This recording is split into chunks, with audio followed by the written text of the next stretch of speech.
episode of Spark Talk.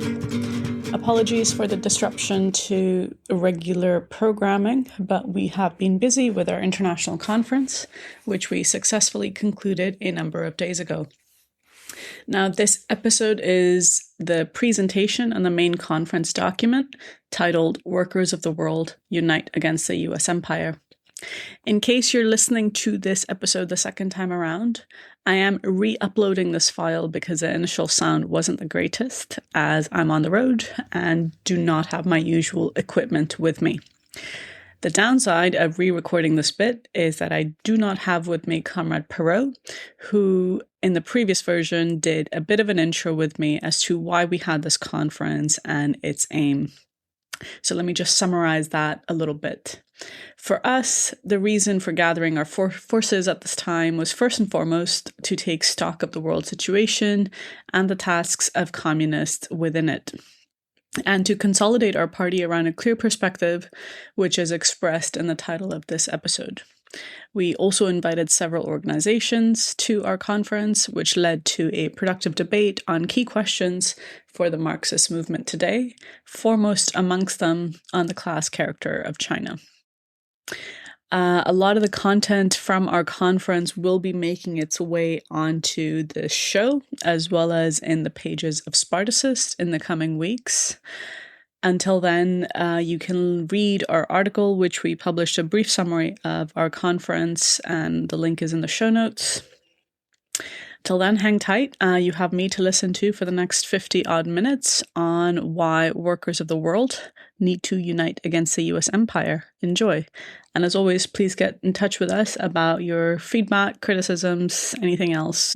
Welcome, comrades, especially all of our visitors. I want to start by expressing my sincere joy at hearing all of those greetings, which I really appreciated, especially Mr. Probsting. I thought you really set me up really, really well. I wish I could copy and paste your paragraph into mine. Love having you here. Okay. So I'm going to do a bit of blah, blah that a lot of people have said already. Turning point in history. Yes. Okay. But listen, in all seriousness, this is an important turn in the world situation in history. We all know the major shifts and conflicts unfolding everywhere.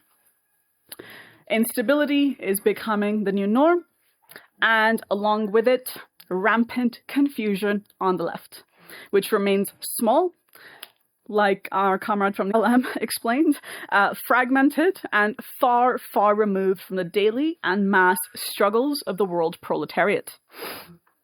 Now, there's broad recognition that the era of uncontested US dominance has ended.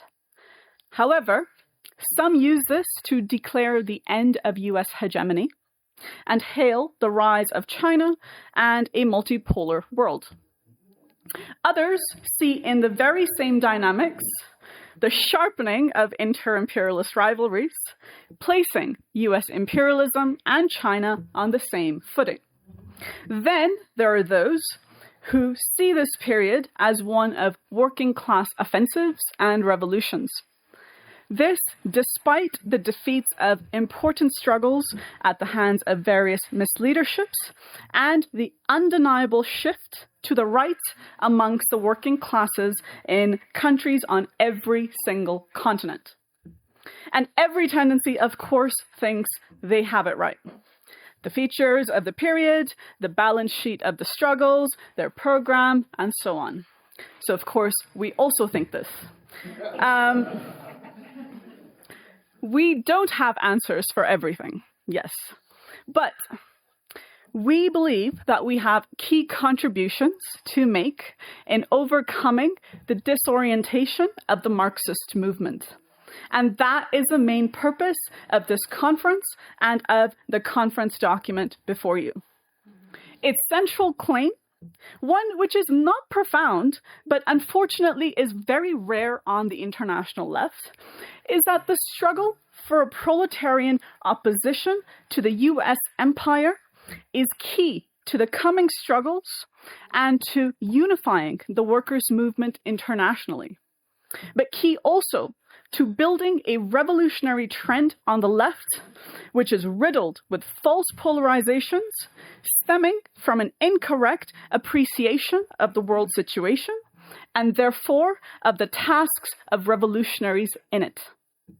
So, it's my task in this report to explain the dynamics, the fundamental dynamics driving the current turbulence in the world situation and demonstrate why they make our program a necessity for this epoch. But I first want to make a few points on method. Some have said they don't understand the way the document is organized, or that it doesn't have a real program. Comrade Probsting's critical remarks argue that it suffers from various methodological issues. Now look, all Marxists think they have uniquely mastered this method. So, of course, I took personal offense at this. I did. But, you know, Comrade Probsting tells us to stop being sterile dogmatists by using the exact same quote by Lenin, which I used also. So, you know, this is just the left. Anyways, but joking aside, every tendency on the left has published reams on the changing world situation. But they're often drowned in the latest developments, falling prey to impressionism and bending towards one or another shade of public opinion and pressure. Now, the instability of this period itself generates this confusion, which in turn deepens the disorientation of our movement. So let's look at Iran for a second. Many interpreted Iran's military challenge to the US as proof that US imperialism had suffered a strategic defeat. But this understanding confused a conjunctural military episode with a fundamental shift in the regional balance of forces. But we know nothing has been resolved. So those who rushed to declare Iran victorious then now reveal their complete political bankruptcy today as the war has escalated once again. Now, this is just one example among many of the left's disorientation in the face of rapidly changing events. And these flow from the wrong method.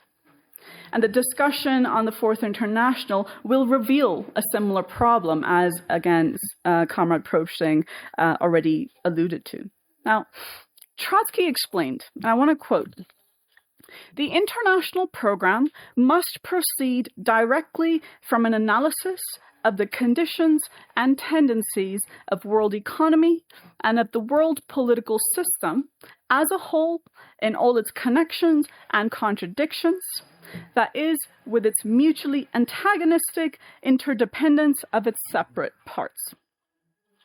To do this, we need to be able to distinguish between the conjunctural and the fundamental, between surface changes and the underlying forces driving events. Only then can we orient ourselves correctly and not get swept away by every abrupt turn." So that is the method and the aim and the purpose in the document before you. We do not seek to catalog every event, but we do seek to identify the fundamental tendencies shaping the world situation, which is a basic skeleton from which political developments emerge. And then we present a program corresponding to these objective dynamics. So let's turn to these objective dynamics. So in our view, and again, I'm going to quote the exact same quote you quoted, the primary contradiction at the heart of the world system is that US hegemony is being undermined by the rise of China, while China is not seeking to upend the US-led order. This contradiction is central to understanding the dynamics of the world situation But it's also precisely this contradiction and this relationship which is deepening the disorientation in the Marxist movement today. So much of the left takes China's meteoric rise following reform and opening up as proof that it has become capitalist and even imperialist. The same method is applied to the US, but in the opposite direction. So its relative industrial and economic decline is taken to mean that it's no longer the hegemonic imperialist power. So then we have an inter-imperialist conflict between the US and China. However, when exactly did quantity pass over into quality? We never really understand this point. So at issue is not an abstract debate about the theory of imperialism, but the concrete application of that theory and its implications for the tasks of revolutionaries. So the question is, when and how did a new imperialist power emerge without a corresponding redivision of the world? This question demands an answer. Lenin's central purpose in writing Imperialism on the eve of the First World War was to refute the gradualist and pacifist notion that a new imperialist power could rise peacefully within the existing order. He argued that the emergence of new imperialist powers necessarily entails a violent redivision of the world into competing spheres of influence. So, if China is an imperialist power, when exactly did this redivision occur? When did the US relinquish its control over much of the planet to give way to China? Revolutionaries must be absolutely clear about the precise nature of the antagonism between the US and China. So to cut through what are often highly abstract and academic debates, we need to analyze this relationship in its concrete historical development. The US emerged as the dominant imperialist power following World War II. It was a guarantor of the capitalist bloc while the Soviet Union still existed. And following counter-revolution, it extended its reach eastward through NATO and the EU until it hit the limits imposed by Russia. This much is generally uncontroversial. The real question is, how has China's rise changed this world order? And has it produced a new imperialist power or a different kind of contradiction altogether? In the post-Soviet period, US dominance was largely uncontested. US-led globalization opened vast regions of the world to plunder by US imperialism and its allies. This process was deeply contradictory.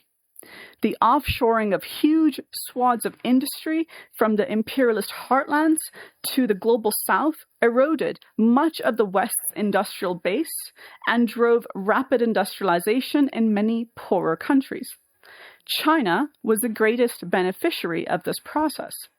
And over the last 3 decades, its extraordinary rise occurred through its integration into the US-dominated liberal order, not in opposition to it.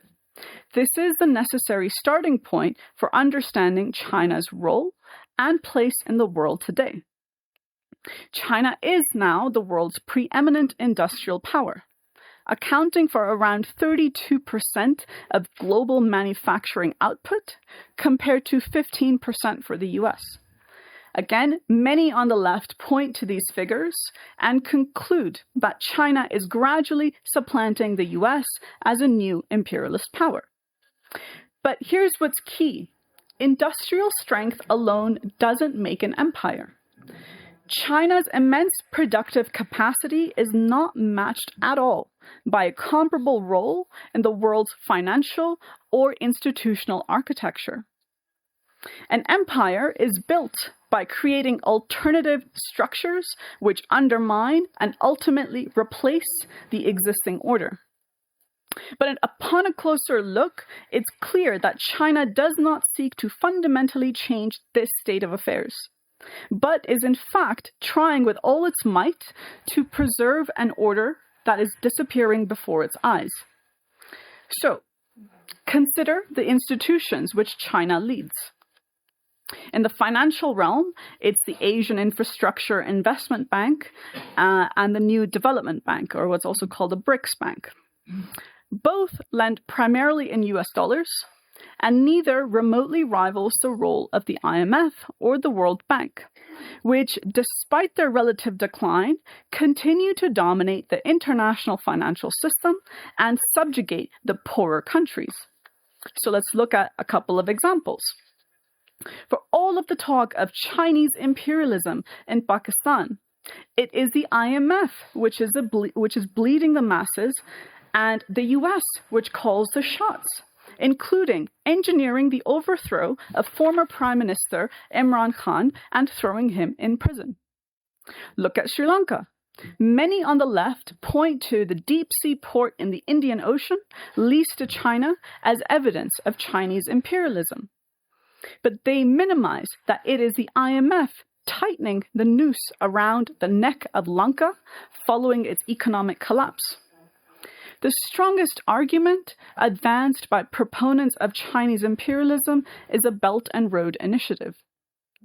They point to the loans and infrastructure projects overseas as evidence that China is indeed expanding its zone of influence and building an empire. But again, overseas investment alone does not constitute imperialism. India invests overseas. The billionaire Adani family owns the port in Haifa. Is India imperialist? No. So the decisive question is whether China has developed the political, military, financial, and institutional apparatus through which an emerging imperialist power seeks to dominate the world economy and impose its own order. On this score, the answer is no, China is not imperialist. The BRI operates largely within the existing framework of US domination.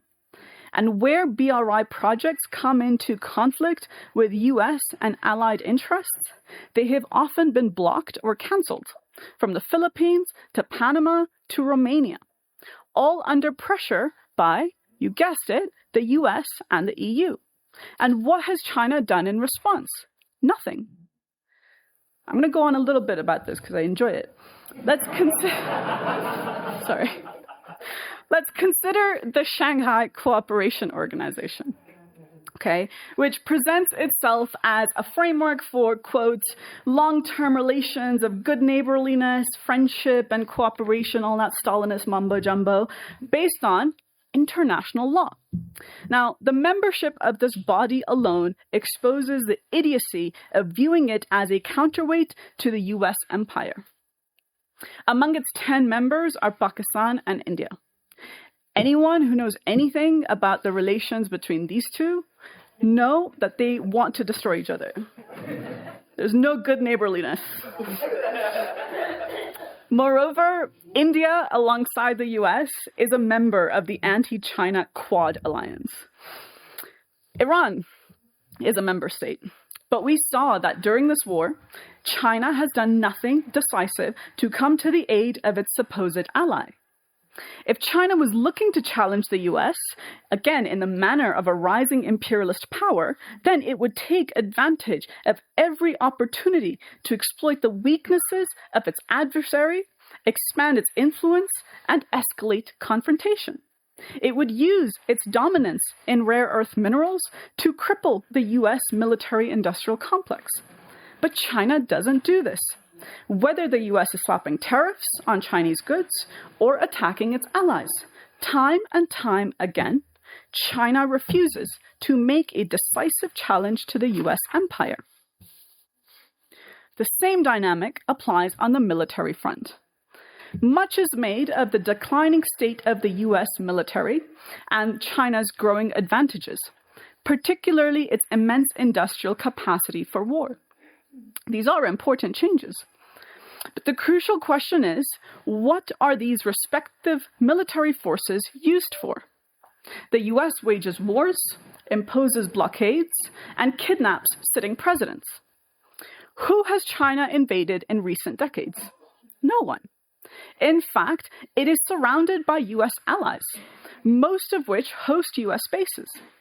In this context, to raise a hue and cry over Chinese imperialism in the Pacific completely minimizes the plain truth that it is the US which has dominated the region since World War II. So, to bring this to the main question, why is it that China is not acting like an imperialist power? Or if it is, where exactly is the Chinese empire? Where does opposition to China become the driving force of the revolutionary struggle of the masses? Is it in Africa? Latin America? In West Asia? Nowhere. So we are indeed confronting a unique contradiction. And that's the central thesis of this document, well, one of them, that the very process of China's rise has undermined US hegemony, but China isn't trying to replace the US-led order. What China wants is greater autonomy and a fairer distribution of power within this existing world system. It doesn't want to overthrow the order which enabled its rise. The only problem is that the US is tearing up that order. So in trying to preserve a dying status quo, China is playing a conservative role on the world scene, acting as a political brake despite its objective status accelerating the current trends. So why is it that a rising power is playing a conservative role? This is indeed historically unprecedented. To understand this, we do have to establish the class character of the Chinese state, which remains a deformed worker state. Foreign policy ultimately reflects the social character of a state. Mistakes on the question of China today, or the Soviet Union then, flow from replacing what Trotsky called the historical facts with the programmatic norm. So China's not nice, it's repressive, it's bad to its workers, it has a capitalist class, so it's capitalist. Now, to expect that the CPC would not act in the manner in which it does revises the entire Trotskyist understanding of the bureaucratic caste and prettifies this parasite sitting on top of the gains of the 1949 revolution. China remains a deformed worker state because despite the growth of a wealthy capitalist class, the institutions which emerged from the 1949 revolution, centrally the People's Liberation Army, have not been dismantled through counter-revolution. And for Marxists, this is a decisive criterion in determining the class character of a state. Not the extent of the market, but which class the state power ultimately serves. So, although capitalist relations are present in China, they do not determine the course of the country. This explains why China is not carving out a Chinese empire in the same way that previous empires have done. Now, this doesn't mean that China can never tend towards international expansion. The Soviet Union did. But again, expansion alone is not imperialism. The question is what social forces and class interests drive that expansion. Any expansion by China would be on the logic not of imperialism, but that of the Stalinist bureaucracy.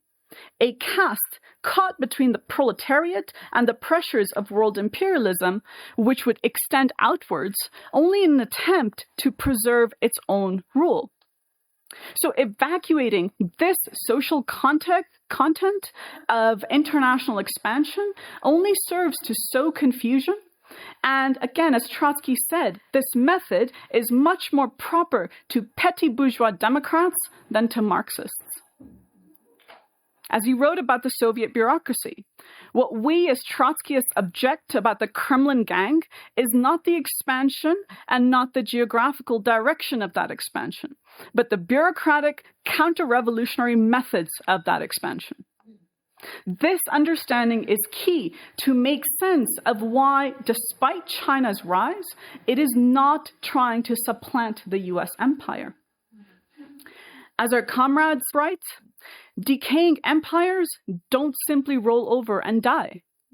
So a weakened US empire today is lashing out to prolong itself, preserve its hegemony, and stay on top. It's lashing out precisely because it cannot simply outcompete China and restore the overall balance in its favor through conventional economic means. This explains everything from the tariff assaults against allies and adversaries, to the kidnapping of Maduro to open up Venezuela to financial vultures, to strangling Cuba even farther, and so on. Now, I'm not going to discuss how this basic dynamic is refracted in different regions. Our next point will be a panel on regions, so I'm not going to go into that.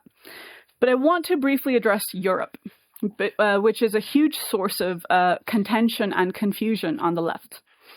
Is Europe breaking away from the US empire? So the Allies didn't cooperate with Trump over the Strait of Hormuz, and in response, Trump withdrew several thousand troops and is threatening to withdraw even more, saying that if the Allies don't meet their defense spending targets, then Russia can do whatever the hell they want. In response, European leaders talk about the need for Europe to chart its own destiny. I quote, "It is no longer the case that the United States will simply protect us. Europe has to take its destiny into its own hands." This is not Emmanuel Macron, but Angela Merkel from 2018. And here we are, 8 years later. There are trends on the left which mirror this anxiety of the European ruling classes. The World Socialist website describes a, quote, historic breakdown in US-European relations. Or again, I'm sorry, Mikhail, which writes that the European imperialists are moving towards more independence from the US. I think all of this is pure impressionism. It mistakes the anxieties of the European bourgeoisies and Trump's bullying tactics for a fundamental shift in world politics. Europe is under immense pressure by the US to increase defense spending, which is actually helping US arms companies. Then it confronts the specter of Russia from the east, which explains how hysterical it is about defending Ukraine. This ironically makes it even more dependent on the US security umbrella, increasing the pressure towards militarization and rearmament. And then it faces the growing competitiveness of Chinese companies and the flood of Chinese goods, which, in the case of Germany, are massively shrinking the industrial base of Europe's largest economy. So Europe is facing the squeeze on all fronts. So it, of course, wants more autonomy. It does want independence. The problem is it can't have it. Its relative decline has been even sharper than that of the United States, making it more and not less dependent on the US. I think the special relationship between Britain and the US illustrates this. The only thing special about this relationship is the degree to which Britain needs the US and how little the US needs it. Now, this basic dynamic applies across Europe. Trump is able to squeeze his allies precisely because they have so little room to maneuver. European governments may complain, but they still want US troops on their soil. Without the US, these bourgeoisies cannot project their power independently. So the central tendency is not a decisive rupture in the transatlantic alliance, but Europe's increasing subordination to it. It's precisely because Europe is weaker that it wants greater independence. One question which came up last night is how a Russian victory would change the overall dynamic in Europe. In my opinion, such a situation, which is likely, will only increase these current trends and will tighten the squeeze on Europe even more. So, across the board, developments point towards a fundamental restructuring of the world order. This process is not going to be linear, but it will be shaped by the economic shocks ahead. Compared to the turbulence in geopolitics, the economic situation so far has remained relatively stable. And this stability is masking the rot at the base, not just of the US empire, but of the world economy. This shock will certainly come, and it will accelerate the current trends in the first instance. The question is when this will unfold, and more importantly, what consequences this will have on the balance of forces. Our argument is that as long as the basic financial skeleton of the world economy remains in essence the same, the US will be able to manage the crisis to suit its own interests. This means it will shift the burden onto the rest of the world. Millions will be thrown into unemployment around the world. The global south will experience the brunt of it, leading to explosive situations. And in the absence of an independent proletarian and anti-imperialist alternative capable of mounting struggles against the US empire and its allies, it is the forces of right-wing reaction which will be best positioned to channel the resulting discontent. So the coming crisis will pose the question of working class leadership with renewed urgency. So let's turn to the political situation. The post-Soviet political order has been shattered. When US hegemony was uncontested, it could afford the luxury of liberal values and institutions. Today, given its weakened position, these are an obstacle to its need to go on the offensive. So it must break apart this liberal order and seek a new realignment along the lines which suit its interests. However, there is an important distinction between what the US wants and what it can achieve. We are not objectivists. Whether the US succeeds in forging a new reactionary order depends on the degree of resistance it encounters, and above all, on the class forces which mount that resistance. Objectively, the erosion of US hegemony creates enormous opportunities for the working class and anti-imperialist struggles. But the would-be challengers to US power, from the Chinese Communist Party and various anti-imperialist governments to the BRICS Plus people, they are all laying bare their impotence every single day. The workers' movement is the decisive force capable of turning the tide, but it has not yet entered the political stage independently. It is generally weak and divided, and the policies of its existing leaderships are driving workers farther to the right and often out of the unions altogether. Together, these factors explain why the weakening of US hegemony has so far proceeded on generally reactionary terms. Across the West, anti-establishment right-wing parties have emerged as major political forces, pulling the political center steadily to the right. A similar tendency is increasingly visible in the global South, with Latin America providing perhaps the clearest example today. This general assessment of the balance of forces is an important point of contention between us and much of the left. Many observe various struggles and conclude that there is an equal polarization between the right and the left, as if somehow Millet is matched by Miriam Bergman. That's just wrong. But it is not to deny that Millet does not provoke resistance. He does. And it is not to deny that there is support for Bergman. Of course, there is resistance. But the decisive question is not whether resistance exists, but how it alters the overall balance of class forces. Victories strengthen the working class, defeats weaken it. This is true on the shop floor, in a strike, in a protest movement. We believe that the major struggles of the recent period have failed to reverse or even substantially halt the broader rightward trend of world politics, or even on their own national terrains.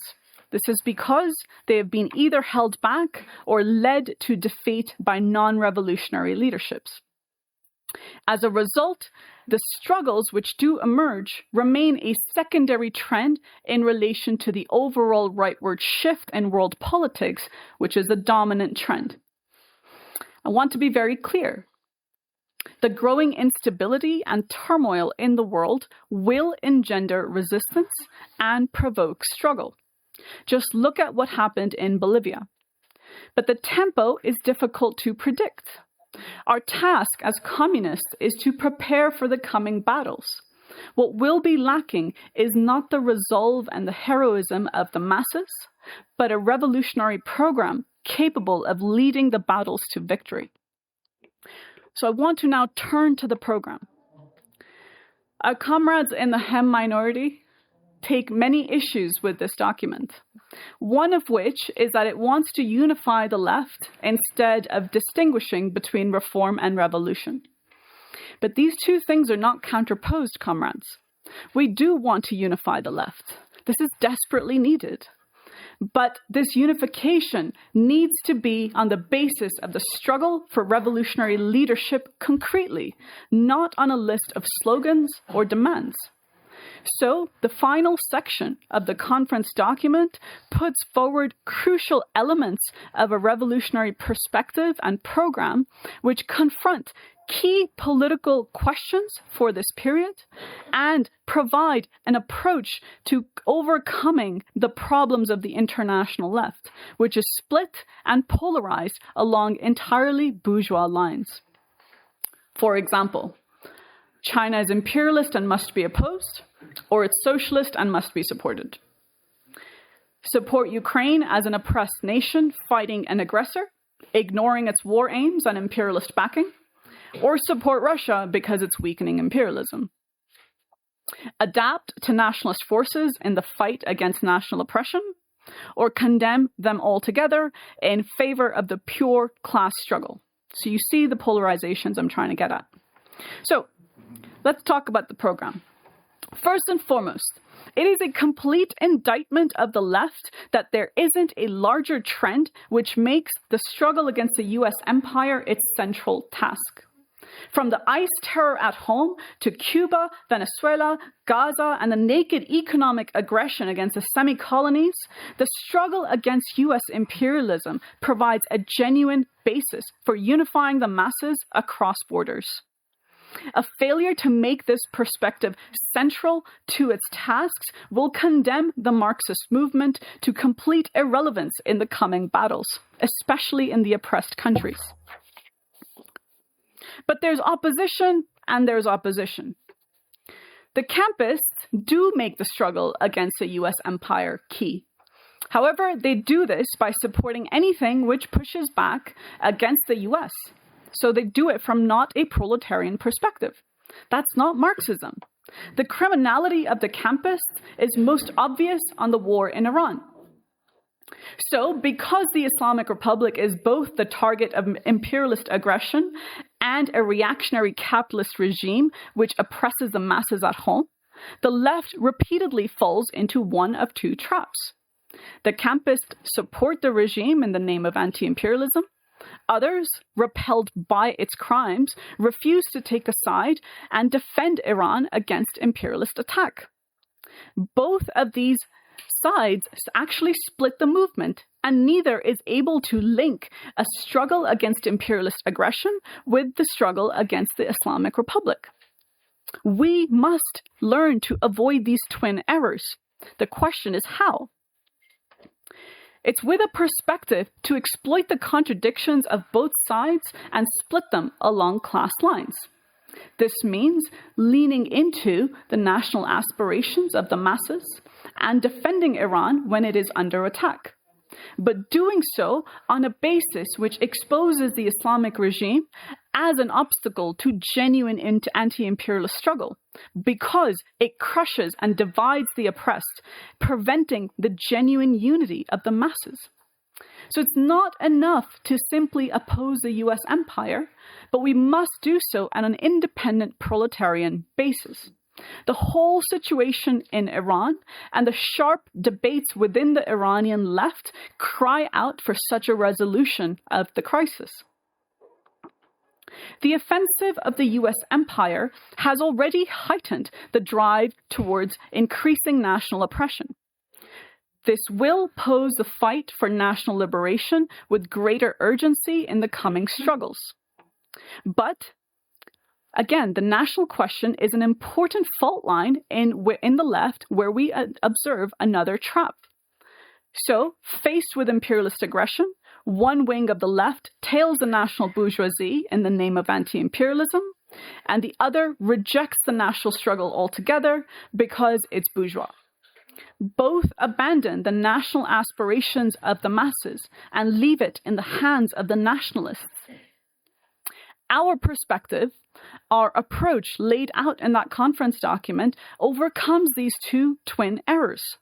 It is an elementary revolutionary duty to stand against national oppression everywhere, including within national borders.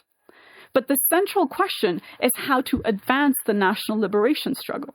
The answer is not simply socialist revolution, but dealing with strategic political tasks and obstacles. And here, nationalism is the main obstacle. The national bourgeoisie claims to represent the whole nation and uses nationalism to subdue class contradictions, often putting national minorities into the hands of pro-imperialist forces. Our task must be to expose the national bourgeoisie as an obstacle. This will not be done by telling the masses it's bourgeois. For instance, leaders like Scheinbaum do an effective job in posturing as anti-imperialists. The only way to expose the national bourgeoisie is by exploiting the contradictions of nationalism, leaning into the progressive sentiments of the masses to fight against national oppression, but channeling these into an independent proletarian road, i.e., mobilizing the masses in their own name. The more the struggle is pushed forward, the more it will expose how the nationalists seek to restrain it, and thus act as an obstacle to the struggle against imperialism. This does allow us to make temporary blocks with the national bourgeoisie in the struggle against imperialism, or what's called the Anti-Imperialist United Front. For example, the defense of Iran is where we have the same aims as the Iranian state, and we would fight alongside it to achieve these if we were on the ground. But we would do so while putting forward a proletarian strategy for the defense of the country.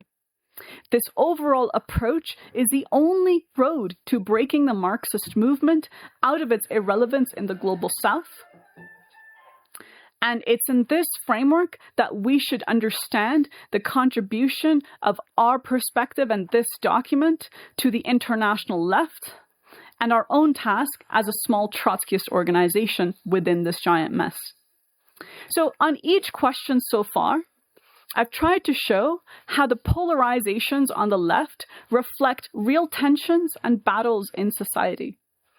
Another one such battle concerns the fight against the right. There is genuine growth of reaction, and the oppressed are under attack across the board. There is an urgent need to fight back, defend minorities, and build the unity of our class. But what does the left do? One trend is all about building progressive alliances with a wing of the ruling class or the Popular Front, like lining up behind the Greens in Britain or Mamdani in New York. The other, correctly wanting to oppose the Popular Front, however, just denounces these alliances and shouts about the class struggle and socialism from the sidelines. So we have the same result. There is no communist leadership of the fight against the right. Everywhere the Popular Front has been tried, it has failed in its aim of changing the general trend towards the right. In France, one Republican front after another has not stopped the far right. It has grown stronger with every election, and the National Rally stands close to office. The simple reason for this is that alliances with a wing of the bourgeoisie mean practically telling workers to put their own interests on hold and line up behind politicians who ultimately defend the system. We see this concretely with the growing excitement in the left and the DSA about a potential AOC presidential ticket and the red wave in the DSA. But this will not halt the right-wing split in MAGA, but will likely fuel it farther. Our task is to fight inside the left in the organizations where workers are looking for answers and fight, whether that's in the DSA or inside Mélenchon's movement in France, and show in the course of political struggles that their leaders are leading them to a dead end. Breaking this popular front is essential for building a movement which can actually stop the right. One way of doing this is by building the United Front, a tactic to unite the broadest forces possible in a struggle in the interests of the proletariat. At issue here are not abstract debates about Marxist strategy, but the real need to beat back fascist attacks and ICE terror. The tactic of the United Front is necessary to both defend the oppressed and the working class, but also to overcome the disunity on the left by testing our ideas in the concrete towards a common aim. Our instrumentality is a workers' movement, but the state of our movement is deeply concerning. The backlash against liberalism is fueling the growth of division amongst the working class. Native-born versus immigrants, black against white, men against women, straight against LGBTQ+ people, and in many semi-colonial countries, these divisions threaten to explode into carnage, as with the recent anti-immigrant protests in South Africa. These divisions are, of course, fanned by the right, but the liberal reaction is simple moralism, condemnation, and a resort to identity politics. The left typically mirrors this response, condemning, for instance, all Trump, Reform, or AFD supporters as complete reactionaries. Or it does a flip-flop and conciliates the backwardness and raises pure economic demands in the hopes that somehow divisions will disappear if workers are just reminded enough about being workers. Both, again, are wrong answers, and they both deepen the existing divides. We must have a clear side with the oppressed, but not as liberals. The way to overcome these divides, both within society and in the left, is by showing how the defense of the oppressed is in the material interests of the working class as a whole. Even a pro-Trump union worker has been known to dish out cash and sign cards defending immigrants from ICE terror because the connection between attacks against democratic rights was linked to the defense of his union and the labor movement. Such concrete acts do 1,000 times more to defend the oppressed than any number of anti-ICE speeches by AOC or Mamdani. Crucially, they also build confidence in the strength of our class, which is decisive. Now, that's just a small example of what's needed, but this is an approach. And this approach needs to be carried out and fought for on a much larger scale. To be able to do this, the left needs to shed its moral revulsion of the working class turning to the right and link the defense of the oppressed to the material interests of the class as a whole. On each question I've laid out, we see that the decisive thing is leadership. How do we challenge the existing leadership and build an alternative one based on the interests of our class? The traditional terrain of the struggle is the trade union, where we confront a similar dynamic in the left. It either supports the bureaucracy because it's militant or left-wing, or it shuns the union because the bureaucracy is rotten. The twin diseases of opportunism and ultra-left reaction, but both are rejections of the struggle for revolutionary leadership of the labor movement. The question is how to undermine and break the influence of the trade union bureaucracies, left and right. Key is to put forward an answer for the concrete struggles over wages, conditions, democratic rights, but connect these to the general aims of our movement. The overthrow of the ruling classes and imperialism. The turbulence of the period presents greater opportunities to make these connections concrete, for example, with the drive towards rearmament. As our discussions from yesterday reveal, it is the experience of Reds in the weakened union movement which is exposing the brittleness of the bureaucracies and rebuilding the unions from the ground up. Only through such an approach can the influence of the union tops be defeated and the unions genuinely transformed into instruments of proletarian resistance and offensive. Last but not least, I will return to China. The defense of China is a decisive question of this epoch, which will draw the line between revolution and counter-revolution. With the largest proletariat in the world, and with the heights that China has reached, the fate of China embodies the fate of the international proletariat. A most urgent task for all revolutionaries is to make inroads to the Chinese masses.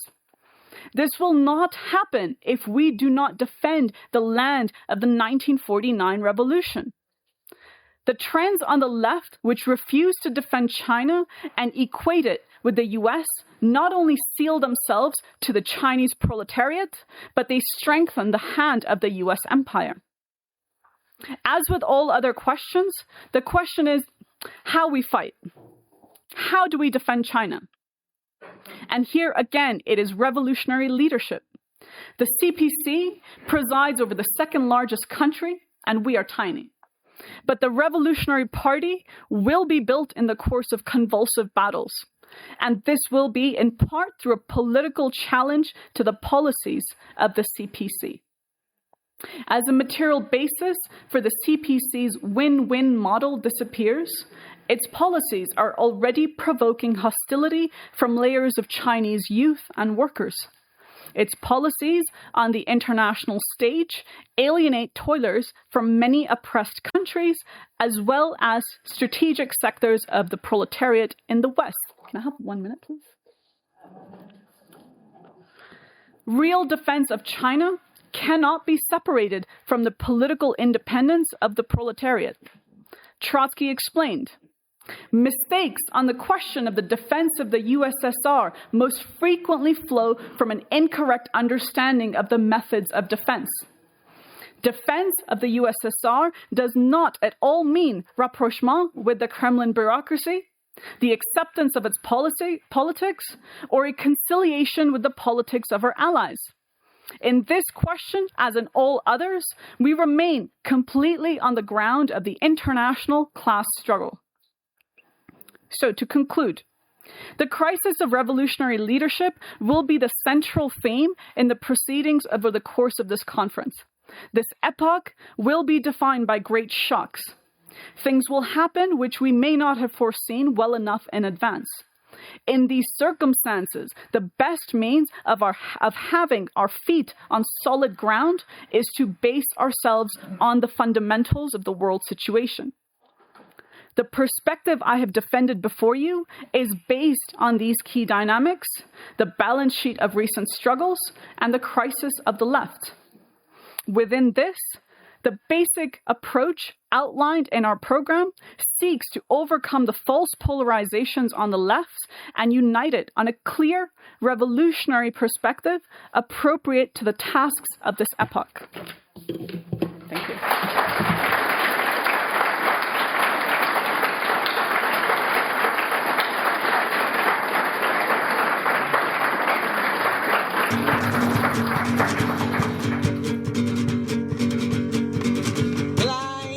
Smoke, at least not with you. And I don't know if you don't know, but there are just a few of oligarchs and capitalists profiting massive profits, holding us down in lockstep in your